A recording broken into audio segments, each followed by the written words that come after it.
Et puis maintenant, je laisse la parole à notre ami Andrew pour cette 4e causerie. Voilà, Andrew. Donc, ce soir, 4e, et puis la prochaine fois, ça sera le 5e et dernière, et ça sera se porter sur notre engagement en tant que chrétien dans le monde. Okay? Mais ce soir, c'est tout autre chose. C'est plus interne, intérieur, c'est la vie spirituelle et la vie de prière. Avant d'arriver sur ce sujet-là, j'ai un de 2 bonus à partager avec vous. Mais avant, il y a la première lecture qui est dans 1 Corinthiens 15 et je ne me rappelle plus les versets. 20-28. Merci Marc. Si vous entendez pas trop bien, approchez.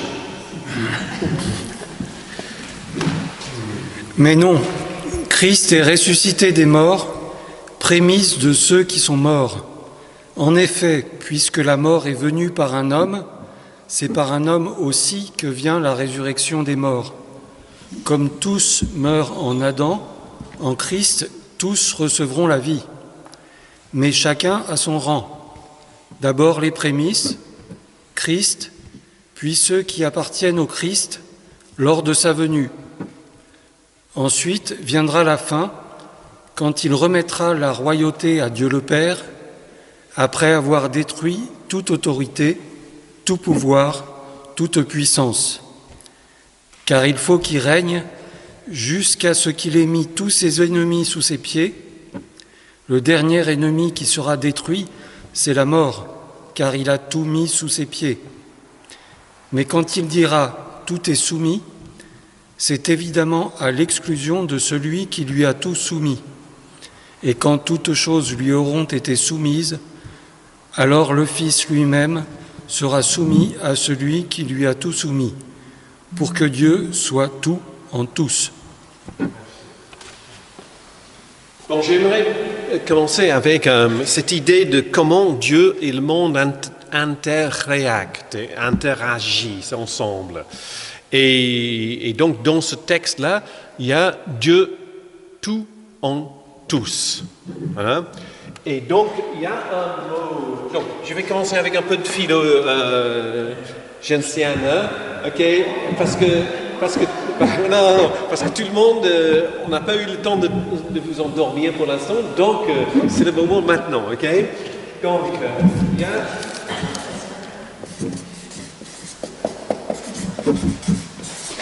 Donc le mot panthéisme. Panthéisme, c'est tout, théisme, Dieu. Tout est Dieu et Dieu est tout. Donc ça donne l'idée que les rochers, les montagnes, les personnes, les courants d'eau, les fontaines, etc. sont divins. Et Dieu est en tout et Dieu est tout. Alors, cette idée... ne fait pas partie du christianisme, mais on le trouve ailleurs que dans le christianisme, bien sûr. Et puis on en trouve aussi dans beaucoup de discours d'aujourd'hui. Des gens qui disent cela. Moi je l'entends en tout cas, surtout quand je fais les préparations pour les inhumations. Je ne sais pas si toi tu entends aussi dans ces entretiens-là. Plutôt rarement, ça m'est arrivé quand même, ouais, effectivement. Que Dieu est tout, voilà. Plutôt rarement. Ouais. Par contre, c'est vrai que sur les réseaux sociaux, on voit beaucoup de publicités avec beaucoup de sites avec une forme de panthéisme. On en voit beaucoup, hein, le chamanisme, le panthéisme. Ouais, il y a énormément de choses là-dessus. Donc là, c'est quelque chose qui vraiment fait partie de notre environnement. Alors, Charles Hartshorne,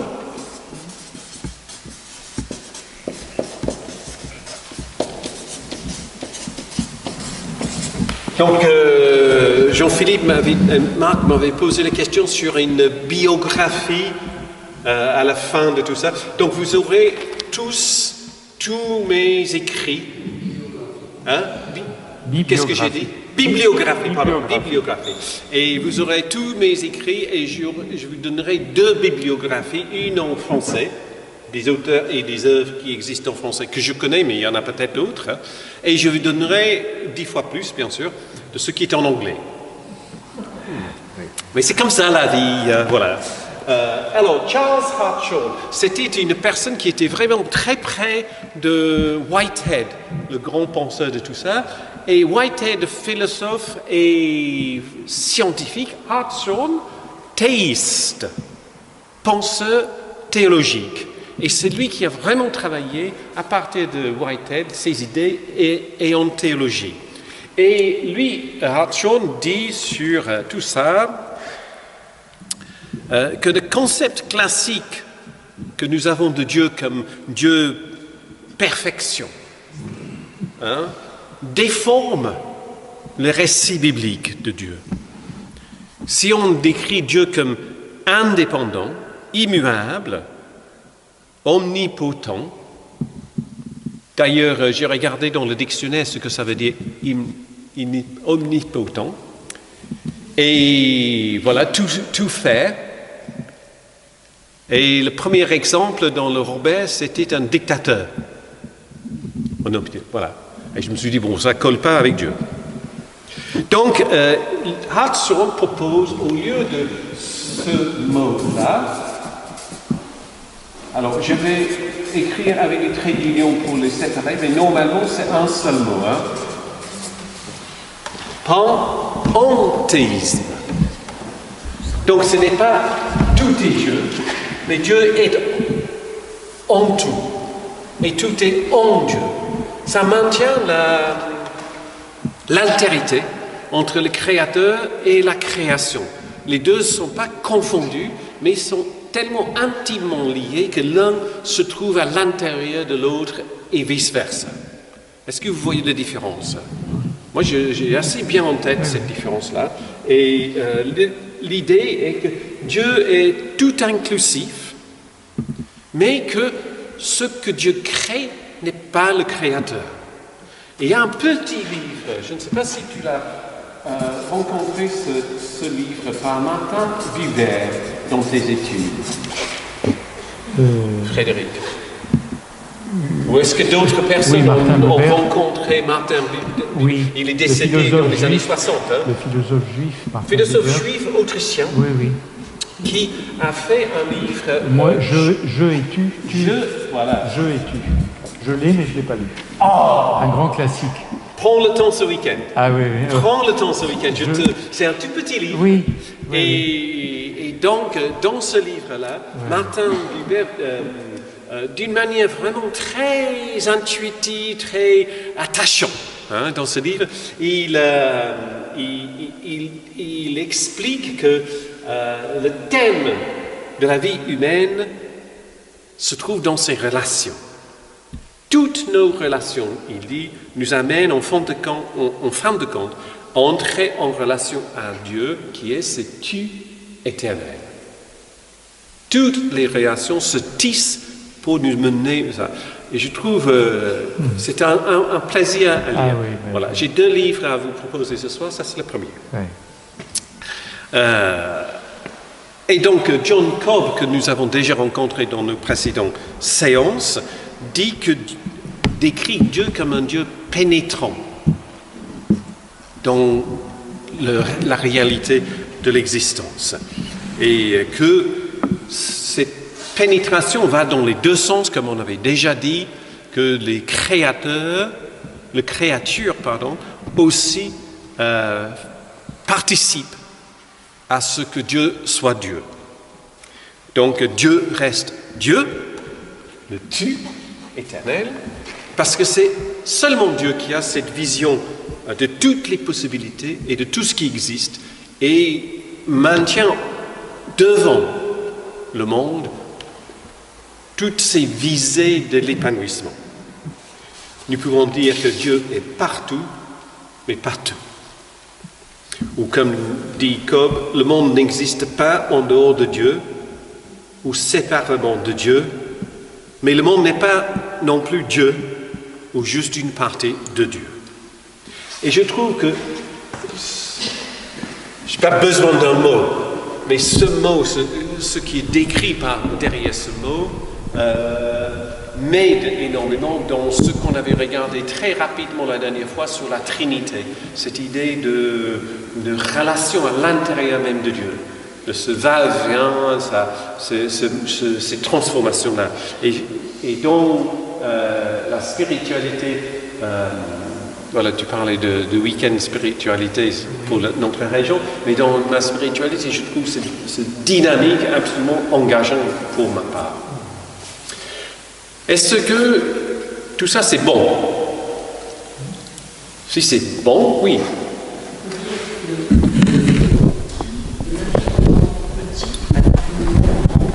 Ah, je n'aurais pas pu dire mieux.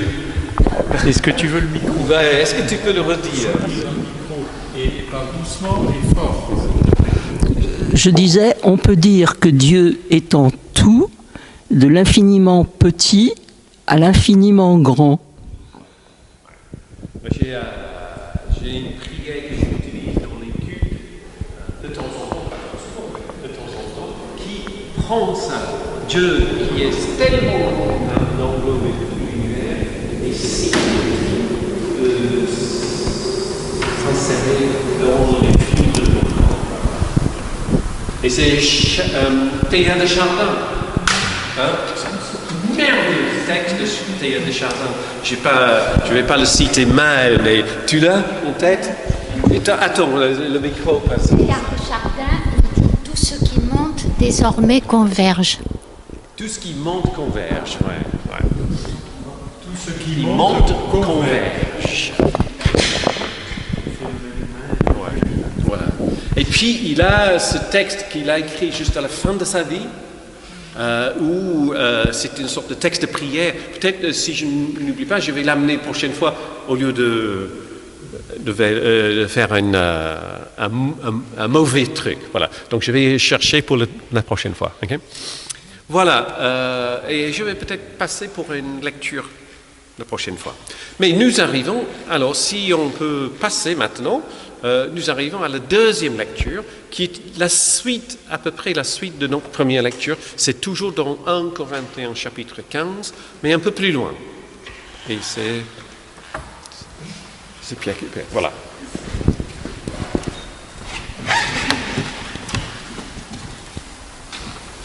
« 1 Corinthiens 15, 35-44 » Mais, demandera-t-on, comment les morts ressuscitent-ils? Quelle sorte de corps auront-ils? Insensé que tu es! Quand tu sèmes une graine, celle-ci ne donne vie à une plante que si elle meurt. Ce que tu sèmes est une simple graine, peut-être un grain de blé ou autre semence, et non la plante elle-même qui va pousser. Ensuite, Dieu accorde à cette graine de donner corps à la plante qu'il veut. À chaque graine correspond la plante qui lui est propre. Les êtres vivants n'ont pas tous la même chair, celle des humains diffère de celle des animaux, autre est celle des oiseaux, et autre encore celle des poissons. Il y a aussi des corps célestes et des corps terrestres. Les corps célestes ont un éclat différent de celui des corps terrestres. Le soleil possède son propre éclat, la lune en a un autre, et les étoiles un autre encore. Même parmi les étoiles, l'éclat varie de l'une à l'autre. Il en sera ainsi lorsque les morts ressusciteront. Quand le corps est mis en terre, il est corruptible. Quand il ressuscitera, il sera incorruptible. Quand il est mis en terre, il est misérable et faible. Quand il ressuscitera, il sera glorieux et fort. Quand il est mis en terre, c'est un corps terrestre. Quand il ressuscitera, ce sera un corps animé par l'Esprit. Il y a un corps terrestre, il y a donc aussi un corps animé par l'Esprit.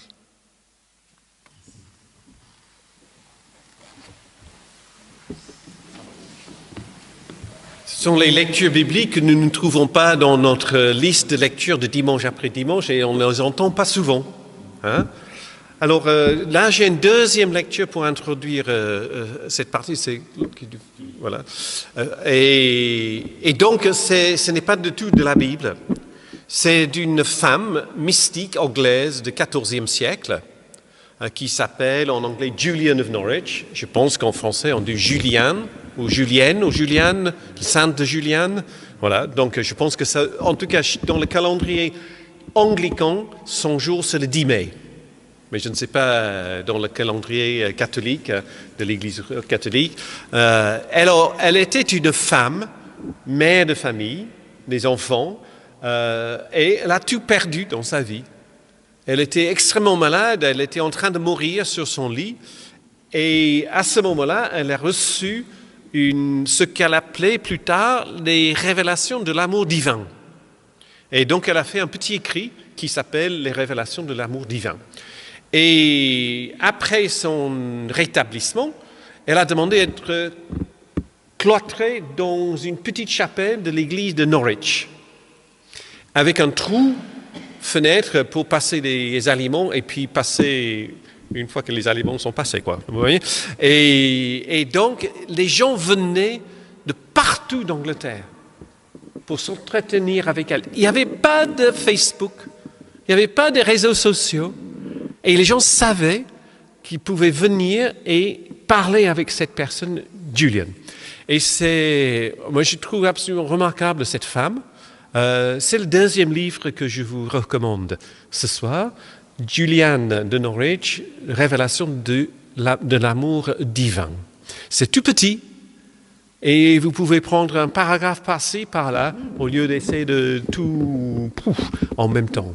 On le trouve en français ? Oui, mais je ne sais pas s'il faut maintenant chercher en occasion. Voilà, je pense peut-être, oui. Moi, j'ai jamais lu en français, mais j'ai vu que c'était en français. Oui. Donc, on écoute quelques lignes de Julian. Et on ne sait pas exactement quand elle est née.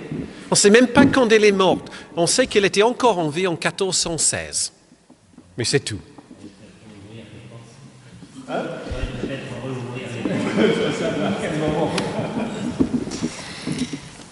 En même temps, le Seigneur m'a montré une vision spirituelle de son amour chaleureux.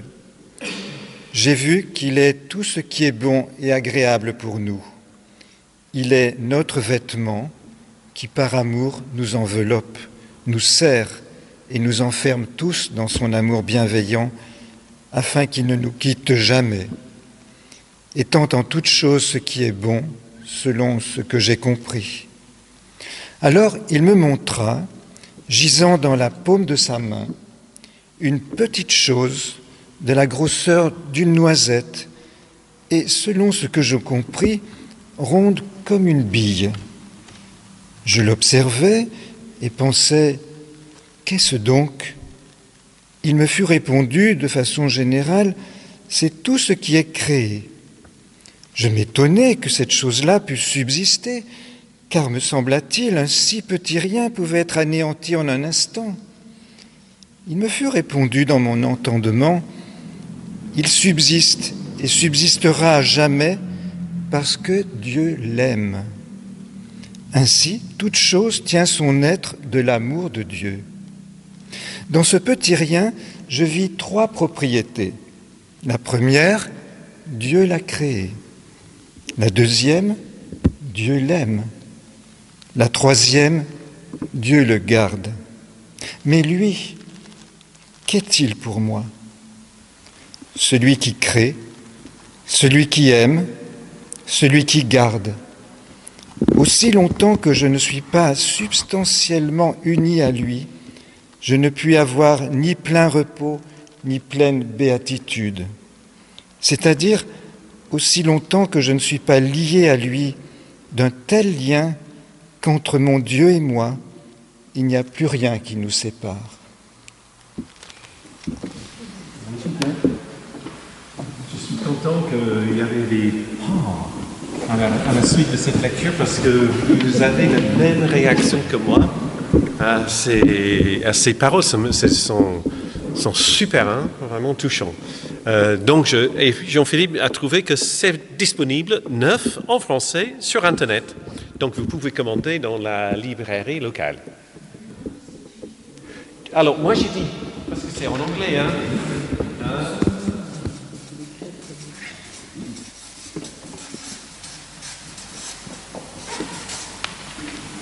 Norwich, c'est la ville, dans l'est de l'Angleterre.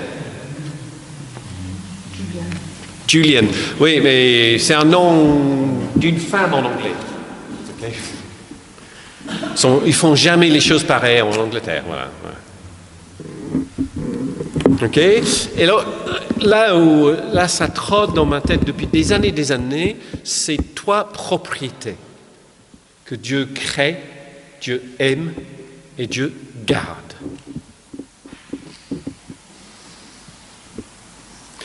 Alors donc le sujet pour ce soir, c'est pour cette semaine que je trouve difficile, très difficile, la spiritualité et la prière. Pourtant, ça devrait être facile de parler avec Dieu. C'est pas ça qui est difficile, mais ce qui est difficile, c'est d'en parler.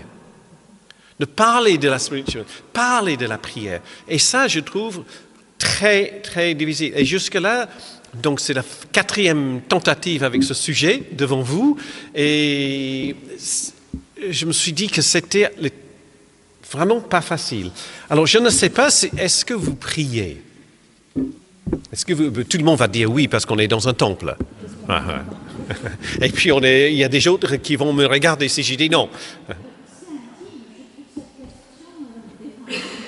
C'est dérangeant cette question.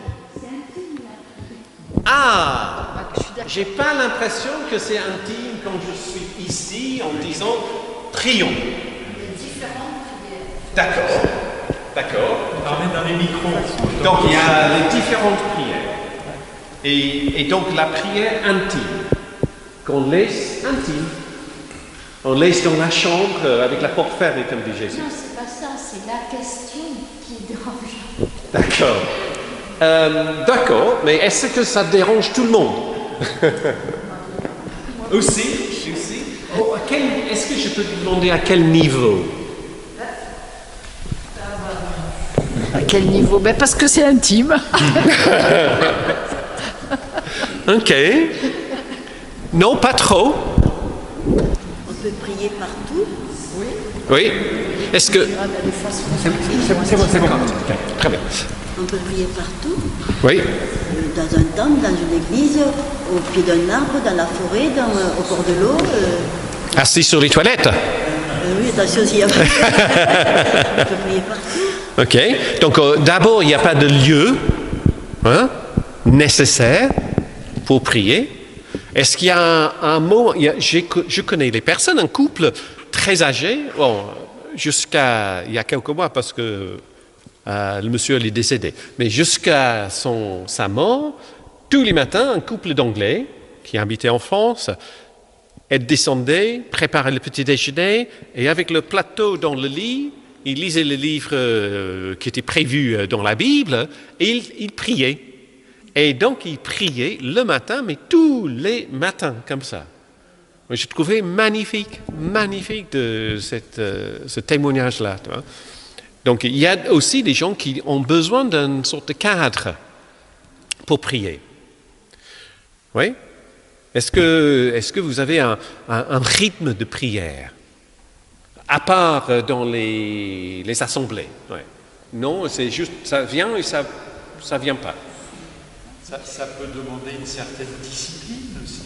Le matin. Ok, le cadre, c'est les disciplines. Le matin, le soir, 2-3 fois dans la journée, se dire, ce temps, là, j'ai 10 minutes, un quart d'heure, avec ou sans la Bible, mais je prie.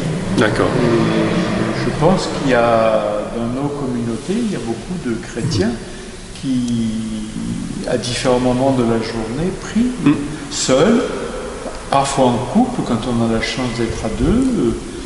Je pense que c'est plus répandu qu'on ne le pense, mais comme c'est intime et personnel, oui, justement, on n'en parle pas. On a du mal à en parler. Voilà. Même en famille. Il y a une enquête récemment qui a montré que 37% des Français prient. 37? Waouh! C'est beaucoup plus qu'on aurait imaginé peut-être. Alors, je suis allé en Angleterre l'année dernière, non, il y a quelques années plutôt. C'est une rencontre que j'ai faite il y a quelques années pour découvrir ce qu'ils appellent en Angleterre les fresh expressions of the church, donc les expressions nouvelles de l'Église. Donc, ce ne sont pas les choses qui se passent dans les églises, mais normalement en dehors de l'église. Et je suis allé dans un bar, dans un café à l'étage, qui était le café de rencontre pour les lycéens quand ils quittaient le lycée à la fin de la journée. Et le pasteur était là avec son pour être repéré comme pasteur, et puis le table de ping-pong, le billard, etc. Et à un moment donné, il disait, OK, parce que ce n'était pas la première fois je pris le train en route. OK, on vient, et tout le monde s'était assis dans les fauteuils. Et puis il a parlé d'un texte biblique, etc. Mais les gens, ils ne voyaient jamais à l'église, ils n'ont jamais baptisé ces jeunes, ils n'ont jamais allé dans l'école de dimanche ou le caté, mais ils étaient dans ce bar. Et donc ça faisait partie de rythme. Et donc à la fin de cette petite rencontre de 5 ou 10 minutes, il disait, voilà, je connais ton prénom, Philippe, est-ce que tu veux qu'on prie pour quelqu'un? Et par exemple, tu dis... Oui, ma grand-mère, ça ne sera pas le cas pour toi, mais voilà, pour les jeunes, oui, tu vois.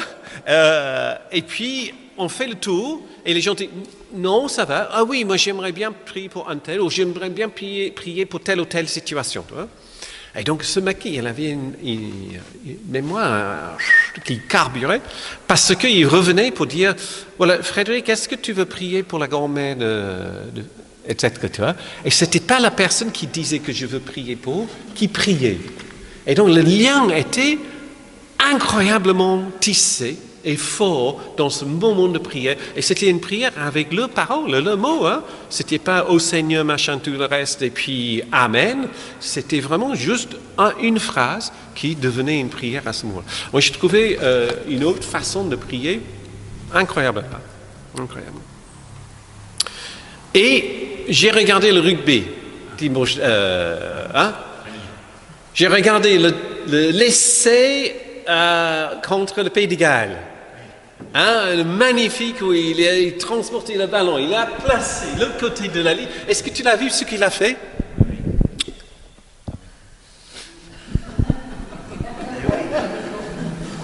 Et je me suis dit, priez Dieu pour déplacer le ballon de rugby de l'autre côté de la ligne et penser que Dieu fait ça. Et qu'est-ce qu'on fait avec tous ces gens qui sont malades, qui sont en train de mourir, qui sont dans les situations de guerre, comme si Dieu s'occupe d'un mec qui gagne des milliers pour transporter un ballon qui est plein d'air et qui n'a aucune intervention sur ce qui... Et ce Dieu-là... et ce sont les dieux du stade. Et ce Dieu-là, je ne le trouve absolument pas dans le témoignage de Jésus.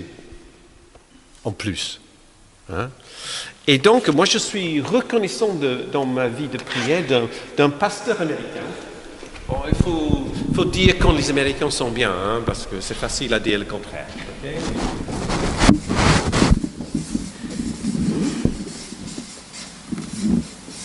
Bruce Epperly. Il est né en 52, il est toujours en vie. Il a écrit une quarantaine de livres sur la théologie du process dans sa vie. Il est pasteur, théologien et animateur de groupes de spiritualité et de retraite, par exemple. Et donc, il a écrit un livre qui n'est pas en français, mais que j'ai traduit le titre, mais je n'ai pas traduit le livre, qui dit « Prier avec la théologie du process, pratique spirituelle pour la guérison personnelle et planétaire. » Alors, on ne peut pas avoir un programme plus grand que ça. Ambitieux. Il dit dans ce livre plein de choses, mais j'ai pris juste 2 phrases là. La prière change des choses. 5 mots. La prière ne change pas l'amour de Dieu pour nous ou la quête de Dieu pour la beauté et l'intensité de l'expérience pour nous et toute la création, nos prières nous ouvrent et ouvrent les autres à des plus grands mouvements, possibilités, énergie de transformation dans la relation Dieu-monde, impliquant spécifiquement les situations pour lesquelles nous prions. Donc c'est à l'occasion, dans cette entité, que les choses changent, comme on avait déjà dit dans les semaines passées. Que la prière change les choses. Moi, je suis très anecdote, hein, et donc dans ma précédente paroisse, on avait une dame, Catherine, qui avait un cancer incurable, totalement. Tout le monde était d'accord, elle était d'accord, bon, on ne peut pas être pas d'accord, mais voilà, et on a créé un groupe de prière de ses amis autour d'elle et de son mari, hein, Mich, que je l'appelle Mich, et qui ne venait pas du tout au temple. Catherine était de l'église catholique, mais qui venait au temple. Et donc le groupe se lève, et c'était, comme on dit aujourd'hui, œcuménique, voilà. Et donc ce groupe priait régulièrement, pas nécessairement toutes les semaines ou tous les mois, mais régulièrement, ponctuellement, régulièrement, pour ce couple. Et puis elle est décédée. Elle est décédée, donc la prière n'a pas marché, quoi. Hein? C'est pas parce qu'elle est décédée que la prière n'a pas marché. On est d'accord. Merci pour la réaction. On est totalement d'accord. Parce que la transformation chez Mich était extraordinaire. Il n'a jamais mis les pieds dans le temple, ni dans l'église. Il n'a jamais accepté Jésus comme son sauveur et son Seigneur. Mais il a été transformé par le fait de ce groupe qui priait pour lui et pour sa femme, de ce soutien sans faille qui était dans ce moment le plus difficile de sa vie. Et le résultat, entre guillemets, d'une prière, c'est de ne pas porter le ballon de l'autre côté de la ligne. Hein? Loin de ça. OK? Vous avez vécu les mêmes choses, sûrement, similaires. Ça vous parle. Je pense qu'il ne faut pas attendre un résultat comme nous, on l'entend. Le résultat, il peut se passer ailleurs, oui, sans que même on le sache. Mais moi, je crois qu'il y a un effet à la prière. Mais on ne le sait pas tout le temps. Non, c'est pas comme nous, on le veut. Donc, il y a une première chose. On peut attendre un résultat qui n'arrive pas. On peut être surpris par un résultat sur nous ou ailleurs. À la CAT, on a de nombreux témoignages de personnes qui ont été violentées, torturées ou emprisonnées, parfois pour certaines d'entre elles pendant des années, et pour celles qui s'en sortent ou qui sont libérées, ce qui n'est pas le cas de toutes, elles disent « j'ai senti un élan », il n'y avait pas que les courriers, il n'y avait pas que les cartes postales, il y avait aussi la prière, votre prière qui m'a soutenu, même si elles n'avaient aucune information durant leur détention. Oui. On a eu plusieurs témoignages comme ça. Et c'est fort. C'est très fort. Ouais. Moi, j'ai envie de rester à ça, au lieu d'aller chercher une explication même. Tu vois, comment ça fonctionne dans ce sens-là. Je pense que si on est sur un comment ça fonctionne, c'est pour pouvoir le reproduire plus efficacement la prochaine fois. Et je n'ai pas cette impression de la prière. Mais voilà, donc tout ce que je dis depuis 4 semaines, ça m'engage que moi. Voilà. Donc vous pouvez penser tout ce que vous voulez et être totalement différent. Alors, nous avons dit que, jusque-là, que ces entités viennent de le passé, le présent et ont accepté plus ou moins cette visée de Dieu.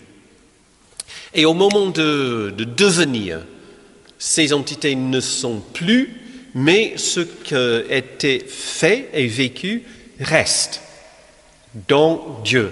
Et Dieu reçoit ça comme parfois ou même souvent, je ne sais pas, une nouveauté, quelque chose qui n'existait pas avant et que Dieu reçoit comme une surprise ou un quelque chose inattendu. Voilà. Ça, c'était la base. Alors, Bruce Epperly va encore et dire que ce mouvement-là, en fin de compte, est un champ de force. Et j'aime bien cette expression, champ de force, dans lequel ces mouvements surgissent, se devenir perpétuels, etc. Okay? Et traditionnellement, on dirait que notre croissance dans la foi, est-ce qu'on peut parler de croissance dans la foi, notre vie dévotionnelle, notre ressemblance au Christ, que n'est pas une ligne comme ça, on est d'accord, mais peut-être ça, avec l'âge peut-être, avec les expériences sûrement, il y a quelque chose que nous avons aujourd'hui que nous n'avons pas eu, nous n'en avions pas quand on était plus jeune. Ce n'est pas juste une question d'âge. Je rencontre les personnes dans les maisons de retraite, je ne vais pas nommer, mais je soupçonne que leur vie spirituelle, non, je ne dirai rien, mais vous voyez ce que je veux dire. Ce n'est pas parce qu'on est plus âgé qu'on est plus spirituel. Ce n'est pas parce qu'on est plus âgé qu'on est plus sage. Ce n'est pas parce qu'on est plus âgé qu'on est plus gentil. Il n'y a pas de truc comptable comme ça. Comment tu dis? Automatisme. Non, rien du tout. Quand ça se passe, c'est une beauté. Quand il y a face à quelqu'un qui a eu ces expériences dans la vie, qui a fait ce travail de collectionner, de partager, de tout ça, et qui rend d'une manière incroyable dans la vie. Donc j'ai en tête une personne, un pasteur, et donc sa façon de saluer, c'est... ton prénom, c'est Françoise. T'en es où dans ton chemin avec Jésus? Alors, c'était ça. Il n'attendait pas nécessairement une réponse, mais c'était au lieu de dire bonjour, comment tu vas, c'était t'en es où dans ton chemin avec Jésus? Génial. Mais il n'y avait aucun jugement. Aucun jugement pour dire que tu devais être croyant. Mais il disait ça à tout le monde. C'était pas que les gens dans l'église, il disait ça à tout le monde, ce pasteur. Mais il y avait un tel visage, une telle douceur, que même les gens, même les musulmans dans le quartier où j'étais, l'acceptaient avec un A majuscule. Tu vois? Mais c'est pas donné à tout le monde, on est d'accord. Okay? Et je vois cet enfant qui a demandé le baptême à 7 ans, Calvin. Et donc, oui, super Calvin, on va te baptiser, on fixe la date. Ses parents étaient là dans l'entretien, parce que c'était aussi un entretien pour le mariage, préparation de mariage. Et donc, j'ai dit, oui, on va fixer ça, on va faire ça, et tout le monde sera là. Et j'ai dit, est-ce que tu peux dire pourquoi tu demandes le baptême? Il m'a dit, parce que Dieu m'aime. Dieu m'aime. Il y a plein de gens âgés qui ne pourraient jamais sortir une phrase pareille. Voilà. Ce n'est pas une question d'âge. Voilà. C'est pas une question d'âge. Alors, donc, ce mouvement-là, cette force, champ de force, nous disons que c'est le témoignage intérieur du Saint-Esprit, cher à notre Jean Calvin. Okay? Et que nous avons vu ça un peu dans ce qu'on avait dit sur la Trinité, ce mouvement, cette relation même au sein de Dieu, que tout est en mouvement là. En parlant de la vie dans l'esprit, nous parlons de la façon dont Dieu s'engage avec nous et prend en compte nos sentiments, pas simplement nos actes, nos paroles, mais nos sentiments, nos émotions, nos souvenirs. Et que Dieu relie tout ça ensemble pour que les possibilités puissent naître de nouveau. Donc, ce champ de force est fourni, entre guillemets, tout ça c'est entre guillemets, par le Saint-Esprit, qui est lui-même une société, une communauté, le Saint-Esprit. C'est immatériel, mais ça existe. Alors, c'est ça le titre de ces rencontres. Tu vois, à tout moment, Dieu chuchote. Tu pourrais être, tu pourrais faire, tu pourrais devenir ceci. Et quand nous acceptons ce chuchotement dans notre esprit, et quand nous le vivons quand on peut, à la manière de nos capacités, au mieux de ce que nous sommes, c'est à ce moment-là que nous offrons à l'ensemble de l'univers quelque chose nouvelle, cette quelque chose nouvelle. Dieu reçoit et l'intègre, permettant à Dieu d'offrir de nouvelles possibilités, de nouvelles façons d'être.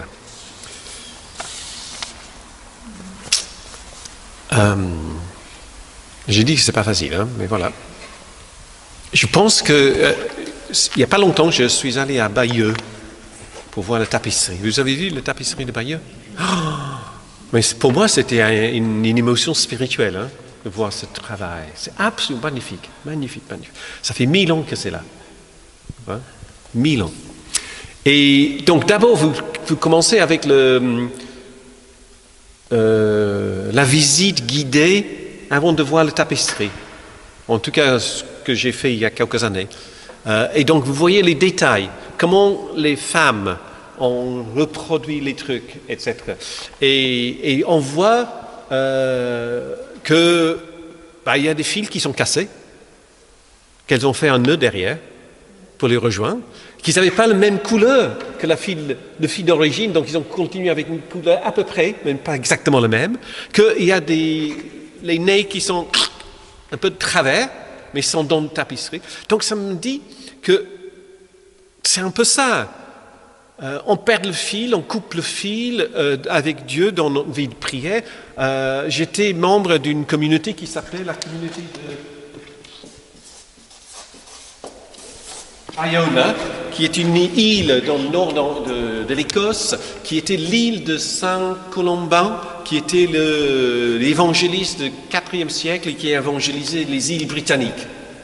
Et donc c'est là qu'il s'est établi. Et puis, il y a une ancienne abbaye qui était là, qui était achetée par un pasteur réformé de Glasgow, juste après la Deuxième Guerre mondiale, comme un centre de rassemblement, un centre de spiritualité. Et aujourd'hui, ça existe encore. Donc cette communauté est constituée de personnes célibataires qui prennent les 3 vœux, les personnes mariées avec ou sans enfants.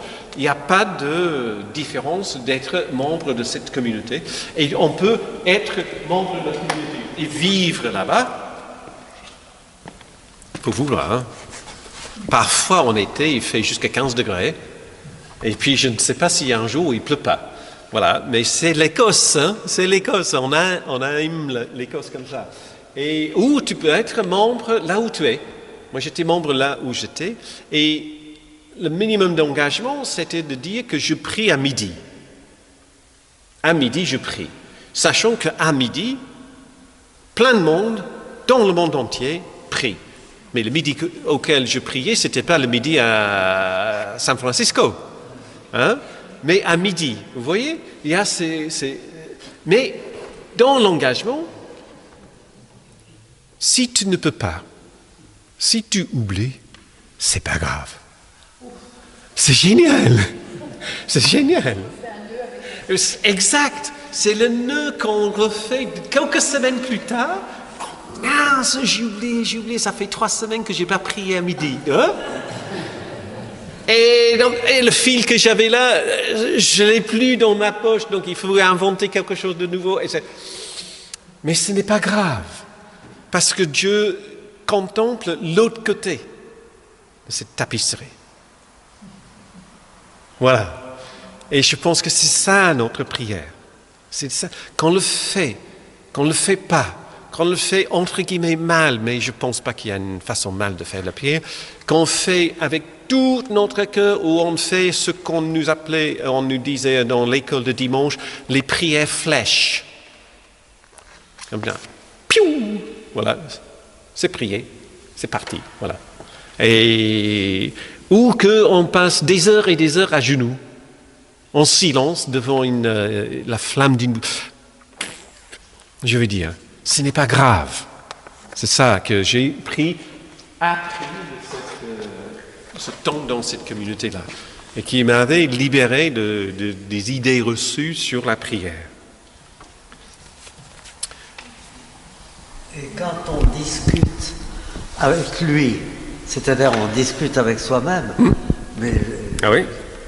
Je dis à Dieu, pour moi c'est prier. Oui. C'est d'ouvrir la conversation. Mais c'est quelquefois, c'est comme ça. C'est oui. Un événement qui pousse à ça. Oui. C'est pour ça que je dis c'est intime, c'est ce qu'elles disent toutes. Oui, la prière est intime. Après, on a d'autres types de prières. Donc, la prière de dimanche matin n'est pas intime. Ou, c'est à la fois intime dans les bancs, mais quand c'est dit par la personne qui gère le culte, que ce soit le pasteur, le prêtre ou le lecteur, c'est audible. Les prières, il y en a qui sont obligatoires pour tel ou tel dimanche, dans la liturgie de l'Église catholique, non? Oui, voilà. Dans le temps, c'était la même chose dans l'Église réformée. On avait notre liturgie verte, parce que le bouquin était vert, c'est tout simplement. Et donc, le pasteur disait exactement la même prière tous les dimanches. Tous les dimanches. La même prière de repentance, la même prière de louange, la même prière, voilà. La seule chose qui changeait, c'était les prières d'intercession. Aujourd'hui, on n'est pas là, hein. On a plusieurs liturgies dans notre Église, et on nous dit, vous êtes libre de faire ce que vous voulez. Grosso modo. Grosso modo. Hein. Donc, il y a des pasteurs qui font les prières sans aucune note. Hein. Il y a des pasteurs qui prennent les prières qui sont déjà faites dans les recueils de prières. Hein. Il y en a qui sont très magnifiques. Hein. Et il y a des pasteurs qui passent un temps fou, presque autant de temps sur la prédication, pour composer les prières. Il y a des églises où il n'y a aucune prière prévue avant que les gens arrivent dans le culte. Tout est sur le coup, spontanément, extempéré. Voilà. Et puis parfois, dans quelques assemblées, tout le monde prie à haute voix en même temps. Je ne sais pas si vous avez eu expérience de ça, où il y a 1, 2, 3, 4, 5 personnes qui prient haute voix en même temps. Un peu dans le mouvement charismatique, etc. Quoi. Voilà. Hein? Donc tout ça, c'est la prière publique. La prière publique, ce n'est pas une forme non plus. Hein? Et c'est bien différent de ce qu'on fait dans la tranquillité de sa chambre, ou dans le champ, ou dans la voiture, de ce qu'on fait le dimanche matin. Je pense qu'il y a quelques personnes qui viennent au culte, quelques-uns, qui viennent au culte pour écouter la prédication. Pas tous, hein, Frédéric. J'espère que je te déçois pas, mais voilà. Il y a quelques personnes qui viennent parce qu'elles ont quelque chose à partager, même en silence, dans ce moment de culte. Là. Voilà. Il y a des personnes qui viennent pour chanter.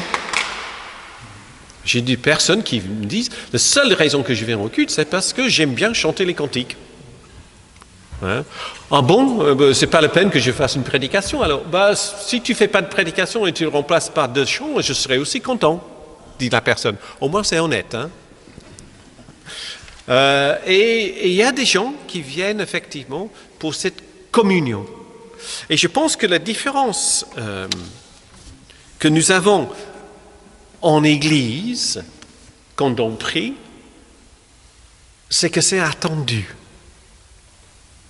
Oui. On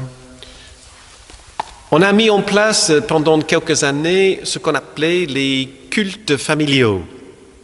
Donc c'était le jour de l'école biblique et le caté, et les enfants et les parents étaient là, et on arrêtait le culte après le temps de louange, et on mettait tout le monde en petits groupes de travail, de discussion sur un texte biblique, sur une thématique. Les enfants faisaient sur le même thème ailleurs, et on mettait tout ça à la fin ensemble, et on terminait avec un temps de prière. Et donc une fois par mois, on avait un culte qui était sur cette ligne-là, qui n'était pas du tout un culte liturgiquement construit ordinaire. Et donc il y avait des personnes qui venaient et qui disaient je déteste ces cultes. C'est n'importe quoi, on y va partout, etc. J'aime pas du tout. Mais il faut les maintenir. Parce que pour la première fois de ma vie, disaient 2-3 personnes, j'ai parlé de ma vie spirituelle dans le temple. Jusque-là, j'ai parlé de mes enfants, mes vacances, mes mots, les difficultés, etc. Mais je n'ai jamais parlé de comment je priais, comment je lisais tel ou tel texte, quelle était ma vie spirituelle avec les personnes qui sont dans le temple avec moi. J'ai écouté, mais je n'ai jamais partagé. Donc, on a maintenu les cultes comme ça. Voilà. Donc, c'est-à-dire que les gens venaient pour une chose, ils ne savaient pas que c'était possible dans le temple, dans un culte de dimanche, de se rencontrer de cette manière-là.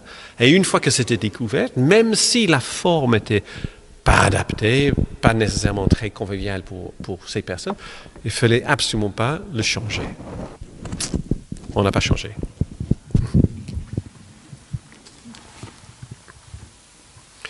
Donc, la prière nous fait entrer.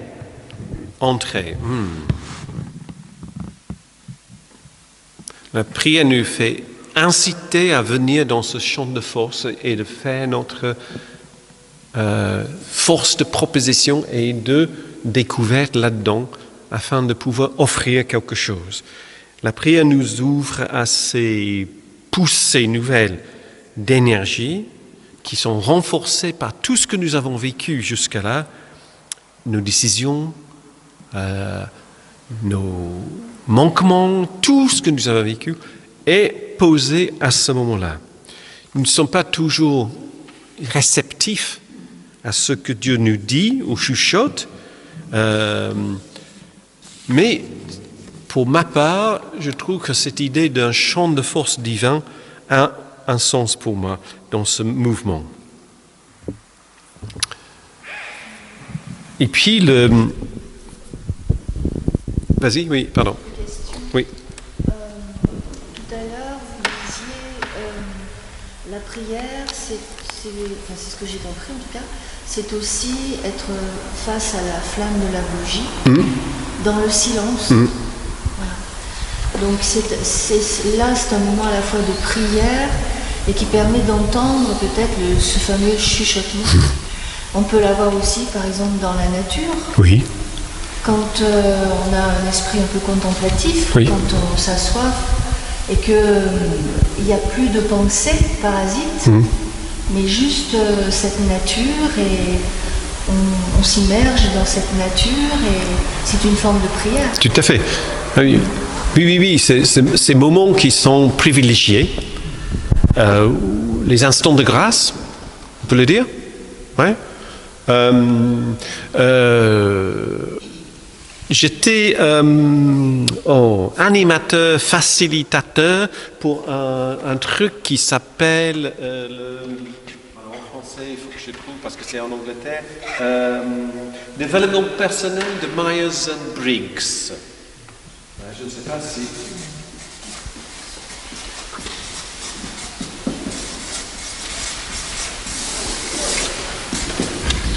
Et l'idée, c'était qu'on a une série de questions pour savoir, c'est jungien, c'est basé sur les différences, les alternatives de Jung. Tu l'as rencontré un peu? Oui, quand j'ai fait le test de caractère, c'est ça, de reconnaissance de caractère. Personnalité de caractère. Voilà. De Myers-Briggs. Et donc, Ça semble très scientifique, mais ce n'est pas du tout.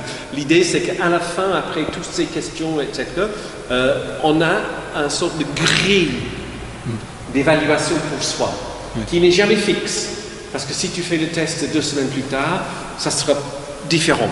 Mais l'idée, c'est qu'il y a une série de 4 barres, et la personne se positionne quelque part sur cette barre. Et puis, donc, c'est quoi? C'est jugement et je ne sais pas quoi, c'est introverti, extroverti, c'est décisionnel, etc. Donc, il y a 4 paires. Ce n'est pas les opposés, mais 4 paires. Et l'idée que beaucoup de gens pensaient dans ces séances de week-end d'animation, c'était que ce serait mieux d'être au milieu. Non, le mieux, c'est de savoir où on se positionne. Si on est fort d'un côté, il vaut mieux savoir que je suis comme ça, plutôt que de me forcer d'être quelqu'un que je ne suis pas. Et donc, on était invité plusieurs fois de mener ces formations, week-end formations, dans les monastères. Et une fois, on était chez les religieuses. Je ne peux plus du tout maintenant la maison, hein. C'était en Angleterre.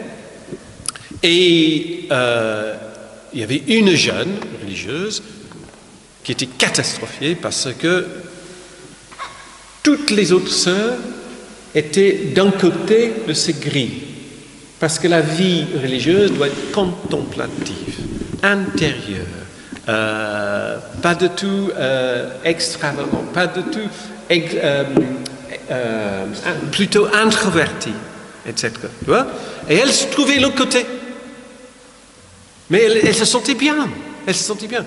Et donc, en fin de compte, ce qu'elles ont organisé pour qu'elle puisse avoir 1 heure dans la chapelle par jour pour elle, où elle mettait sa musique de Led Zeppelin et dansait. C'est la bougie qui devant elle. Parce que l'idée, c'est que si tu n'es pas là où tu es naturellement, tu fais un effort d'être ailleurs. Et l'effort pompe ton énergie. Et elle pouvait se mettre à genoux pendant 3 heures dans une office avec ses sœurs, parce que ça faisait partie de la vie communautaire. Mais ça lui demandait énormément plus d'énergie que pour les autres sœurs. Voilà. C'était super. Ça. Et une autre, c'était... il y a des personnes dans ce même processus qui donc... de décider quelque chose. On va décider, on le fait. On décide, on le fait. C'est notre fameuse rencontre de conseil de l'Église. Donc on a un ordre de jour, il faut décider ça, tac, c'est décidé, on passe au point suivant, tac, tac, tac. Alors, il y a des personnes dans cette autre communauté qui étaient plutôt introverties, qui ne s'exprimaient pas facilement, etc. Et donc, ils avaient adopté un autre système de conseil de l'Église. Donc, ils ont fait l'ordre du jour, les décisions étaient notées, mangeaient ensemble, et revenaient sur chaque décision pour revoir si la décision qui était prise était encore la bonne. Ça demande du temps. Ça demande du temps. Ça demande aussi, pour ceux qui sont... Bon, mais on avait déjà décidé ça. De se retirer un peu. Aussi. Tout ça, c'est fait partie de cette vie communautaire. Et puis, les 2 étaient dans les monastères, donc vie en prière, quoi. Alors, moi,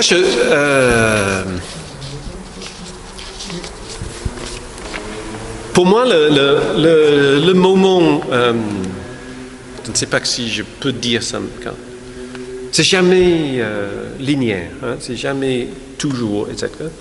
Mais très souvent, le moment le plus intense de ma vie spirituelle et la vie de prière, c'est l'occasion de Sainte Seine. Sainte Seine. Moi, je préfère de dire la Seine plutôt que Sainte. Voilà. Hein? La Seine avec un C. Un C. Le repas. Ouais, communion. Alors, pour moi, la communion fait partie de la scène. C'est un élément don. De se trouver. Et puis, j'ai découvert ça en venant en France. Oh, non, pas la scène, on avait pratiqué ça quand j'étais en Angleterre. Mais quand j'étais en Angleterre, j'avais un poste où on avait la scène 6 jours par semaine. On ne faisait pas le samedi. Tous les autres jours, parce qu'on était aumônier dans le milieu universitaire, et donc on proposait à 7h le matin, à 7h le soir, à midi, etc., tous les jours de la semaine pour les gens qui travaillaient et les étudiants, pas simplement les étudiants, mais les gens qui travaillaient, les personnes qui faisaient entrer les voitures dans le parking, ils faisaient partie de cette communauté, les profs, les secrétaires, toutes ces personnes n'avaient pas les mêmes horaires. Et donc on fixait dans la semaine les horaires différents pour que tout le monde puisse participer. Et j'arrive en France à la mission populaire où la scène était 2 fois par an. C'était quand même un chute. Mais je suis allé à l'église réformée de Rouen et au moment, ce dimanche-là, c'était la scène. Et tout le monde se levait pour se mettre autour de la table. J'ai jamais vu ça de ma vie. Et on passait le miche de pain, de main en main. On se regardait dans les yeux, on disait merci. Moi j'avais tendance à dire amen, mais les gens disaient merci. Et la coupe qui passait d'une personne à l'autre. C'était pour moi, parce que nous on avait nos petits verres, avec nos petits cubes de pain, et ça depuis plus d'un siècle en Angleterre. Hein, c'est pas avec le Covid que ça arrive là-bas. Hein. Et j'ai découvert une autre dimension de communion, cette partie-là de communion dans cette scène. Et quand je suis derrière la table, il y a 1001 choses qui passent dans la tête en même temps. Parce que dans mon ancienne paroisse, j'étais là tellement longtemps que c'était automatique qui faisait quoi. Je savais qu'un tel allait faire le côté gauche et l'autre le côté droit, etc. Mais ici, ça fait 1 an et demi que je suis là, je ne sais pas. Je ne sais pas ce qui se passe. Donc j'ai aussi tout un travail dans la tête d'organisation, de gestion, de tout ça. Est-ce qu'il y aura assez de petits verres, etc. Et donc je vis par moments difficilement. Et une fois que le pain et le vin est parti, j'attends une chose, c'est qu'ils reviennent sur la table. Et je vois là les miettes, bouchez les oreilles les catholiques, les miettes de pain sur la table, les taches de vin sur la nappe blanche, et puis parce que depuis peu, nous proposons aussi à Bergerac et dans la vallée de l'Aude de reprendre la coupe. Hein, pas simplement les petits verres. Et donc de voir qu'il y a une petite trace de vin à l'extérieur de la coupe. Et tout ça revient sur la table. Et je dis, ces miettes, ce pain que les gens ont eu dans la main, ce corps, c'est ce que j'appelle l'ego, l'essence, l'ego de Jésus, du Christ. C'est ça que ça veut dire, le corps de Christ. C'est pas sa peau, hein. Ses muscles, c'est son ego, c'est son entité de Jésus. Et le sang, c'est sa vie. Le sang veut dire la vie de Jésus. Et là, sur la table, devant nous, le monde entier, brisé, rompu, en miettes. Tout ce qui ne va pas, tout ce qui est cassé dans nos vies et dans le monde est sur la table. Tout ce qui nous fait réjouir, tout ce qui nous réchauffe le cœur dans le vin est sur la table. Et c'est à ce moment-là que j'entre dans ce que j'appelle la scène, qui n'est pas nécessairement la communion, parce que la communion, j'ai vécu en passant les éléments. Et voilà. Je ne sais pas ce qu'on va faire avec la présence réelle, avec la transsubstantiation, la consubstantiation et tout ça. Hein? Mais ce que je vis, c'est bien terre à terre, ou table à table. Voilà. Et donc du coup, à chaque fois, parce que c'est pas mécanique, pas automatique, c'est pas de boîte automatique dans la voiture, hein. Même en passant les vitesses, ça grince parfois. Ça marche pas, ça grince parfois, je ne vois pas la même chose sur la table que je vois autrement, d'autres fois. Hein? Ça a complètement changé. Moi, je faisais pas des saintes scènes comme ça. Je faisais des saintes scènes comme tu l'as décrit tout à l'heure. Oui, je sais. Oui, c'est ça que j'ai découvert. Le pain.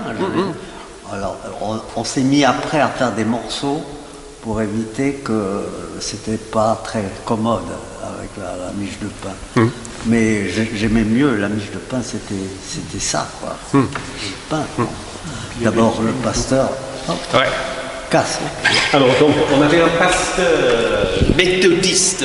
Mais il ne faut pas confondre les méthodistes anglais avec les méthodistes français. Donc, ce n'est pas la même race qui prenait la miche de pain. Et donc, normalement, quelqu'un est bien gentil, ça coupe le pain en dessous pour que ça ne soit pas, mais que le pasteur peut le casser et rompre plus facilement. Mais lui, non. C'était une miche. Il prenait dans ses mains. Il tortillait ce pain. Les miettes partout. Il était comme ça, le corps de Christ.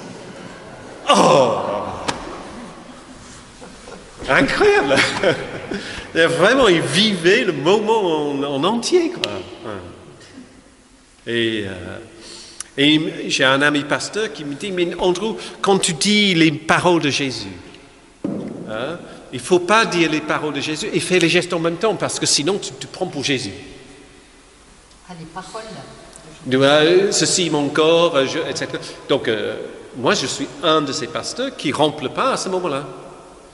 Et après la communion, il prend la coupe, je prends la coupe parce que je suis bête et stupide, c'est écrit, je dis et je le fais. Voilà. Mais il y a des collègues pasteurs qui disent « Ah non, c'est interdit de faire ça, parce que sinon tu te prends pour Jésus. » Mais je pense que les gens face à moi, on fait la différence facilement entre Jésus et moi. Hein, voilà.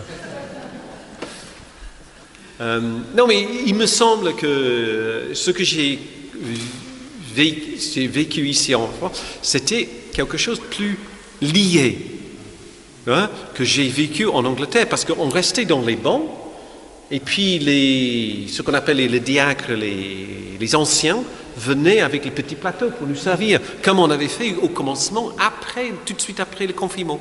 Hein, et on restait, hein, et j'ai trouvé ça comme une violence à notre communion.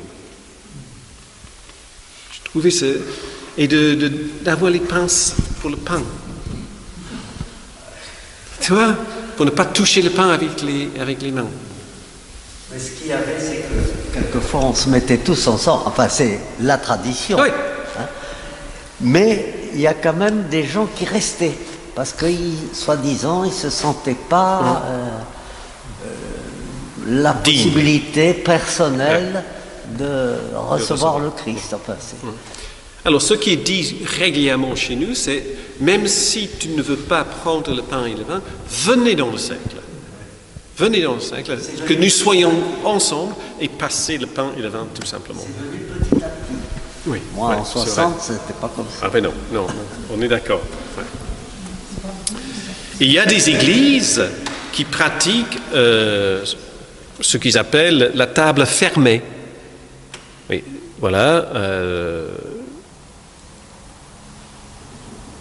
À la fin de mon mandat comme aumônier dans le milieu universitaire, j'étais à la recherche d'une paroisse. Donc, parce que j'étais dans l'église baptiste, donc j'ai contacté 2 ou 3 paroisses qui n'avaient pas de pasteur pour avoir un entretien, un week-end et prêcher avec vue, ça s'appelle. Voilà. Comme ça, les gens te voient. Voilà. Et te testent dans la prédication. Et donc, c'est une des églises qui m'a reçu, avait le CED, le communion, à 15h dimanche après-midi. Uniquement pour les membres de cette église-là. Si tu n'étais pas membre de l'église, tu n'étais même pas admis dans le temple. Donc, ce n'était pas une table fermée, c'était une temple fermée. Ouais. Donc, je ne suis pas allé. Hein. Et une des premières questions que je posais dans les 2 paroisses, 3 paroisses, 4 maintenant parce que c'est 2 moitiés, c'est est-ce que la table est ouverte? dans cette paroisse. Est-ce que vous recevez tout le monde? Pas simplement les protestants, pas simplement les baptisés, pas simplement les personnes qui sont en âge de comprendre ce qui se passe, mais tout le monde. Voilà. Parce que pour moi, la communion va au-delà de notre niveau de QI. Voilà. Mais ça, voilà. Alors, vous voulez revenir sur la scène ou la communion? Je ne sais pas si les catholiques ont quelque chose à réagir à ce moment-là. Mais Philippe, ça leur donne le temps de réfléchir. Détail toujours, parce que c'est de mon temps, comme on disait, les enfants n'étaient pas admis. Mais aujourd'hui, c'est de ton temps. On leur donnait pas un morceau de pain comme on fait aujourd'hui. Oui. Et je trouve ça très très bien. Hein. Oui. Moi, mais avec une bonne évolution. Oui. Le process. Oui, voilà. Mais avec entre guillemets, avec l'accord des parents. Toujours pour moi. Toujours. Même si dans l'assemblée, il y a des personnes que je ne connais pas, qui sont dans le cercle avec les petits-enfants, je regarde d'abord un des parents avant d'offrir le pain ou le... Ouais. Pour avoir leur accord. Ouais. Ouais. C'est bon. Il me reste le bonus. Si vous êtes encore avec moi. Hein? J'aime beaucoup la traduction de la Bible.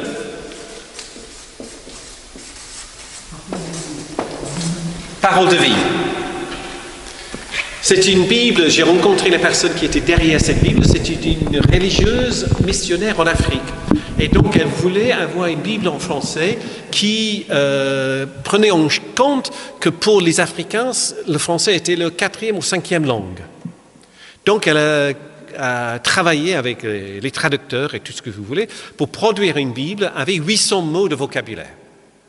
Sachant que c'est 1000 mots pour le français moyen. Vocabulaire actif, hein, pas passif, mais actif. Et donc cette Bible, pour la plupart, c'est écrit dans le temps présent. Il fut ceci, etc. Ça n'existe pas dans cette Bible. Et quand vous lisez dans l'évangile de Marc, le récit du dernier repas de Jésus dans le présent, c'est génial. Je le fais le dimanche matin, souvent, et les gens sont surpris. C'était pas le passé, c'était pas la nuit où il fut livré, hein, etc. C'est dans le présent. Et on est là. On est là. Et dans la parole de vie, il y a donc ils étaient obligés de chercher à rendre les mots que nous trouvons dans nos Bibles secondes, etc., autrement. J'adore le psaume 23 dans cette traduction, parce que le mot « ulot » n'existe pas dans cette Bible. C'est trop compliqué. Ulot. Ah, la houlette. Houlette, pardon, houlette. Et ce n'est pas houlette, c'est le bâton de berger. C'est mon saucisson. Voilà, c'est génial. Mais ça n'a pas de référence en Afrique, le saucisson bâton de berger. Donc ça passe. Alors, l'autre mot qui est très fort, c'est...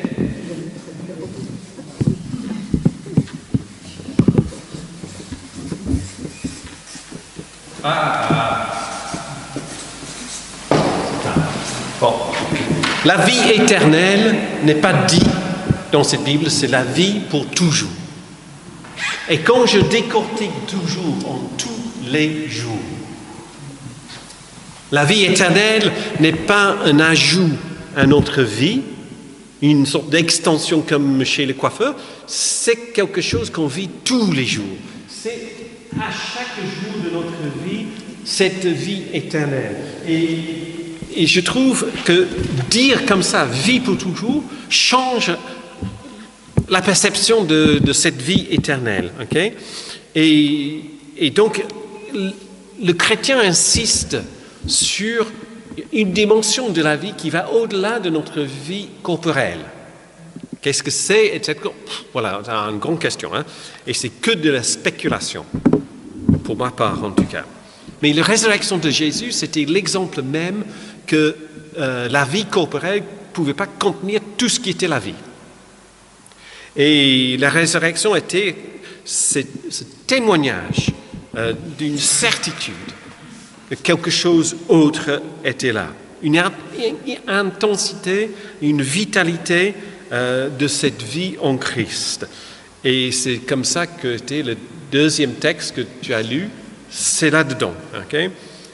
Mon expérience quand je prépare les inhumations, les funérailles, c'est que la vie éternelle dit de moins en moins à plus en plus de personnes. Hein? Vous voyez ce que je veux dire? Hein? Ça dit moins aujourd'hui que dans le passé à plus de gens que dans le passé. Donc, hein? Et j'entends les choses effectivement de tout azimut. Hein? Mamie est maintenant avec papy dans le ciel. Et je ne peux pas penser à autre chose quand j'entends ça avec la chanson de Renaud, dans Le copain dans le bar au-delà, etc. Tu vois, et je ne sais pas quoi faire avec tout ça. Et ce texte qui est souvent choisi, qui dit « Je ne suis pas mort, je suis dans la pièce à côté ».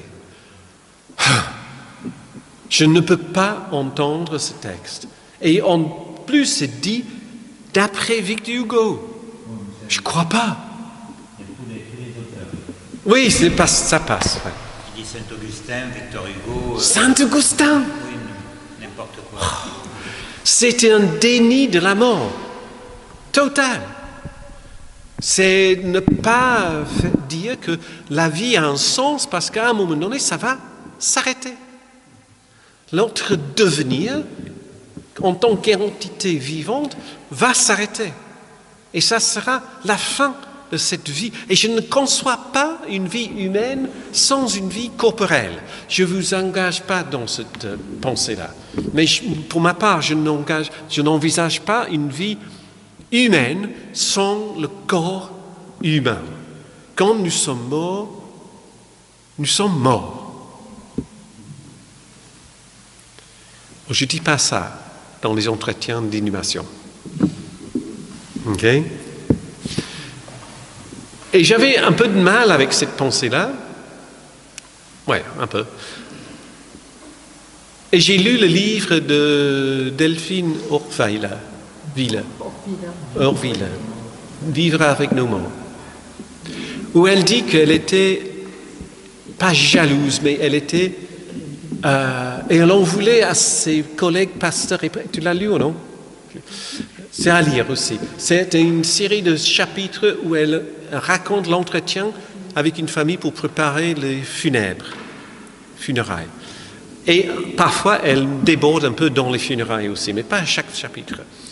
Et donc, elle dit qu'elle enviait, voilà, c'est le mot, elle enviait ses frères et ce pasteur et prêtre qui pouvaient dire il y a une vie après, il y a la vie éternelle. Parce qu'en tant que juive, elle ne pouvait pas le dire. Parce que ça ne fait pas partie de la tradition et de la croyance juive. La croyance juive, c'est que la personne est acceptée et reçue dans la mémoire de Dieu. Dans la mémoire de Dieu. Et que Sheol, c'est ce lieu de mémoire de Dieu. Et le pire des choses que le juif appréhende, c'est d'être oublié par Dieu. Lisez quelques-uns des psaumes et c'est récurrent cette idée-là. Que Dieu ne m'oublie pas. Et donc,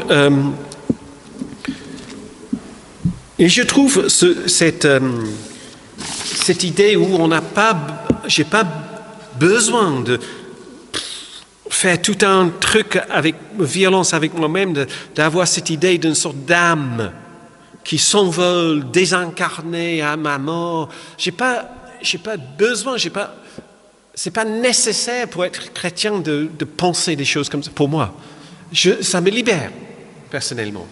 Et là, puisque le process, deuxième chose qui met là-dedans, puisque le process nous dit que ce qui est vrai et réel n'est pas nécessairement substance finie, clôturé, mais qui est en devenir, qui peut être aussi immatériel, ça peut être aussi bien nos souvenirs, nos mémoires, et qu'à ce moment-là, cette âme que j'ai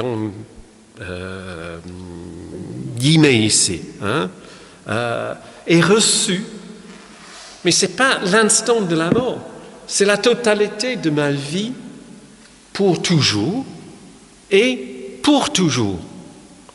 Et John Polkinghorne, où est-ce que je vais mettre? J'avais tort, j'avais besoin d'une deuxième.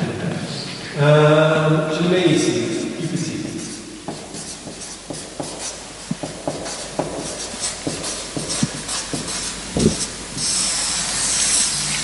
Qui est pour une fois c'est en anglais, théologien, pasteur, et son grand travail c'est la relation entre la religion et la science.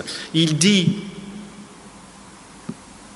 je crois qu'il est parfaitement cohérent d'espérer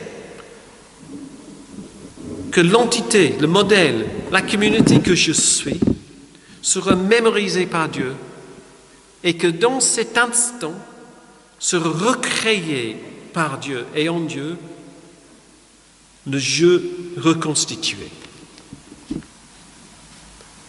Et David Ray Griffin, on l'a déjà rencontré, dit que Dieu crée en lui-même un nouvel environnement.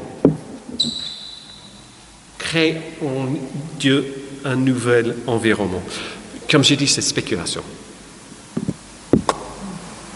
J'ai jamais eu une carte postale de l'au-delà.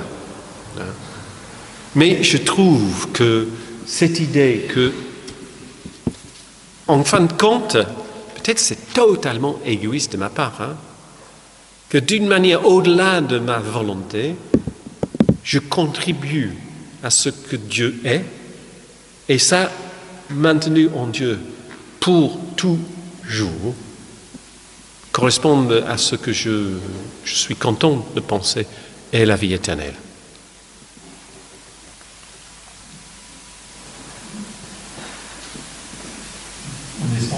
Et moi aussi. Bon, donc il nous reste 3 minutes si vous voulez réagir ou revenir, voilà. Ou on peut rester comme ça. Le titre du livre de Marc Robert, c'est Le jeu et le tu. Ah, en français? Oui, c'est le jeu et le tu. Ah, parce que j'ai lu en anglais, c'est I and thou. Oui, le jeu et le tu. Le jeu et le tu. Ok. Ouais. Pure spéculation de ma part, mais j'ai besoin d'en reparler un petit peu, puisque je suis une entité, nous sommes tous une entité. Pourquoi nous sommes un ensemble d'entités? Est-ce que dans ce contexte-là, ce que nous appelons âme, c'est une entité qui fait partie du groupe d'entités dont je fais partie aussi? Oui, philosophiquement parlant, je pense que le témoignage de temps du Nouveau Testament a rencontré ces idées grecques où il y a l'idée de, voilà, on revient sur le bâton, saucissonner un peu la personne en petites tranches, et que ce n'est pas du tout dans la perspective, surtout juive, et j'imagine aussi pour Jésus et les premiers disciples, que c'était impossible j'imagine, j'ai jamais eu un micro-trottoir avec Jésus, mais j'imagine que c'était impossible pour lui de penser qu'il était esprit, âme et corps. Sauf si on pouvait écrire ça d'un mot. Donc du coup, cette âme fait partie. Absolument, c'est indivisiblement parti. Ouais. Et je ne sais pas si l'idée de dire j'ai un esprit, donc c'est quelque chose qui me motive, qui est c'est le carburant dans ce champ de force. Si le corps, c'est qui je suis, corporellement. Et si l'âme est cette partie de moi qui entend, qui écoute, qui essaie de capter cette visée de Dieu, pourquoi pas de voir moi-même comme ça, oui. Ouais. Non, moi non plus. C'est une réaction comme ça. Liturgie, en fait, c'était plutôt les fèches. Et eux, c'était plutôt l'être. Oui. Que cette façon grec Platon, finalement, de quelque chose d'immatériel. Voilà. Et en fait, ça se rapportait même à la gorge. Oui, c'est ça. Oui. La respiration par rapport au souffle de vie. Oui. Mais dans la pensée hébraïque, tout est matérialisé, ou matériel en fin de compte. Miséricorde de Dieu. C'est parce que les tripes de Dieu se remuent. Texto. Tu vois? C'est vraiment, quand on est confronté avec une expérience qui demande la miséricorde de notre part, de notre charité profonde, etc., c'est là-dedans que ça marche. Hein? Et effectivement, cette idée de la gorge qui est la partie, voilà, c'est ça, c'est physique, hein, presque. Ouais.